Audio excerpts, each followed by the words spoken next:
Hello. We've now reached the 20th episode of these universal teachings, and I've tried to present them in bite-sized pieces in order to give you time to digest the contents before moving on to the next mouthful.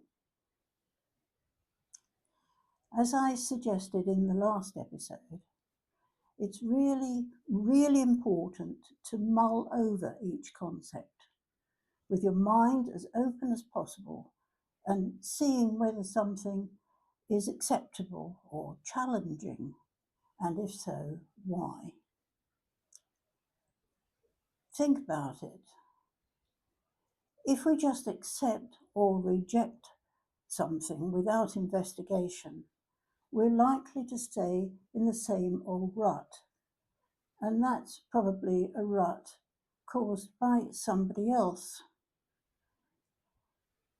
We all have a unique blueprint for our lifetime, and we sometimes have to teach our mind to be brave and explore outside the box.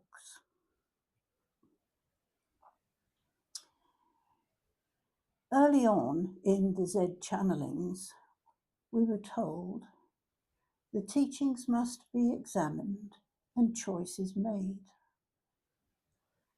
Don't expect others to come to the same conclusions as you do immediately, for each person will interpret an abstract painting differently from the artist. But the important thing is that it starts them thinking. I speak to you now from the beginning of 2026 in this new age of Aquarius.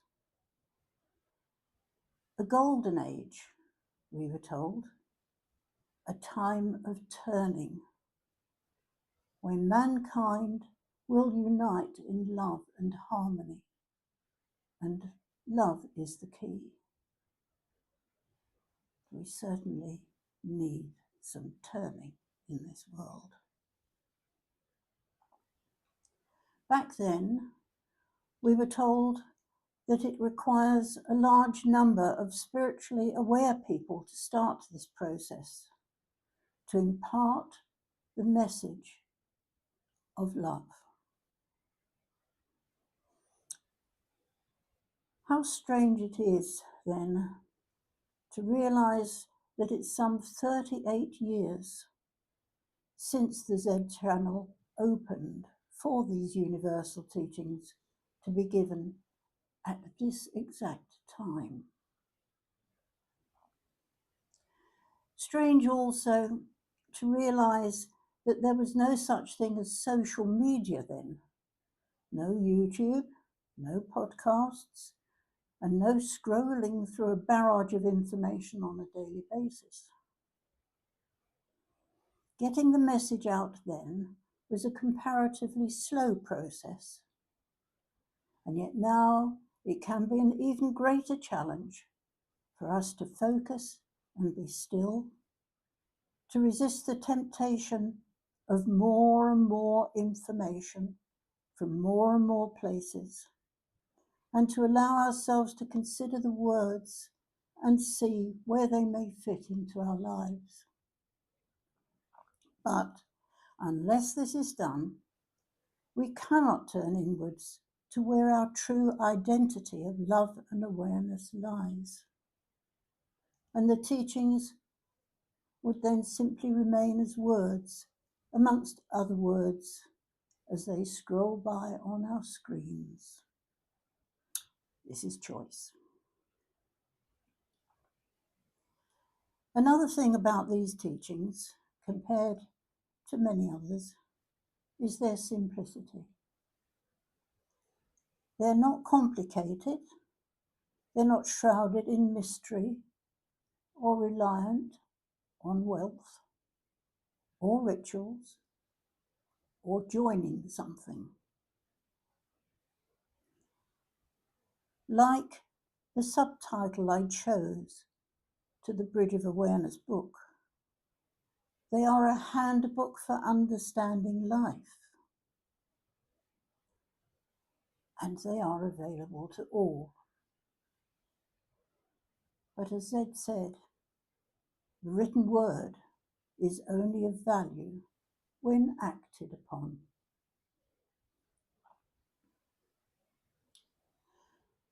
Before moving on to more aspects of these teachings, I'd like to return to one of the most central and significant truths they contain, which is the transitional nature of thought. Here indeed is something for our minds to chew over. And if you're like me, each time you return to a subject, you will discover greater clarity within the energy of the words.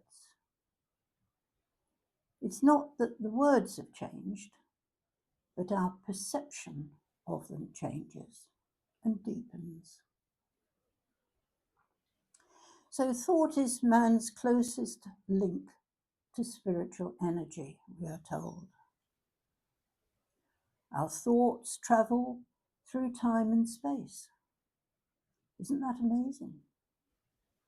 They are linked to the law of karma, and thus create the progress and accountability for our actions, which then determine the vehicles in which we experience this physical lifetime and lifetimes to come. Not only this, but our thoughts are indestructible. They are held within the planet's karmic lattice of energy, along with all thought, a constantly moving and evolving energy environment that affects the whole planet. Scaling down to an individual, everyday level, can you see how important it is to get to know what our mind is up to? Are we allowing our minds to simply react randomly to whatever comes up? Or are we actively seeking to get to know our minds and train them to have healthy and helpful thoughts? You see, we really need to be aware of what we're thinking, because the energy of our thoughts can have a profound effect on our lives, as well as the lives of others.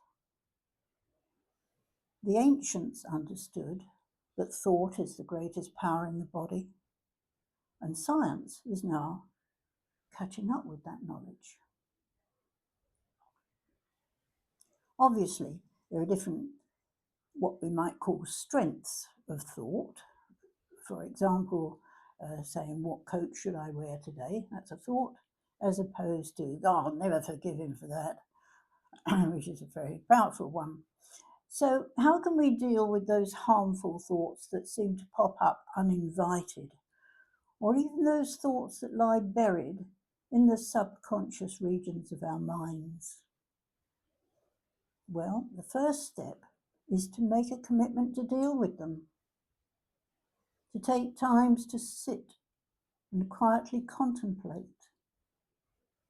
and allow yourself to observe your thoughts in an objective, non-judgmental way. The next step is being aware that the understanding and solution to negative thoughts are within your higher self. And this is the process that requires meditation, of letting go the mind and trusting. It may take time, but don't give up. Of course, in some scenarios, it may be necessary to seek outside help if the cause of negative thoughts is particularly traumatic or overwhelming. But even in this case, through meditation, you may well find that you are intuitively guided in the right direction to whoever can help you. This is some guidance that Zed gave to a friend at a time who was asking for help with violent thoughts he was having in response to reports of war crimes. Zed said, "See the wisdom of looking inside, for if you rely on the mind, it can deceive you. The violent thoughts that can arise as a consequence of your mind provide the contrast for you to learn. Therefore, remember when you have a violent thought, seek not to hide it and pretend it never existed, but to combine these teachings with that thought. View the thought objectively and then learn from the experience. Then you see the thought not as an enemy, but as a valuable instrument of experience." He goes on, "How then, you may ask, does such a violent thought carried through time affect me? We say minimally, for it is the result of the thought that matters. Because if you suppress it, it will emerge again and again throughout this lifetime, and then it becomes transitional to the point where it has to be resolved some other time. But by your objectivity, if you resolve it, it is finished, and you have no need for that thought again in another lifetime."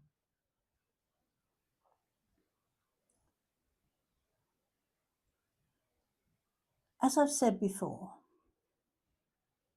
I haven't laid down a particular method of meditation because there are a number to choose from, and what suits one might not suit another. I would only say, keep it simple.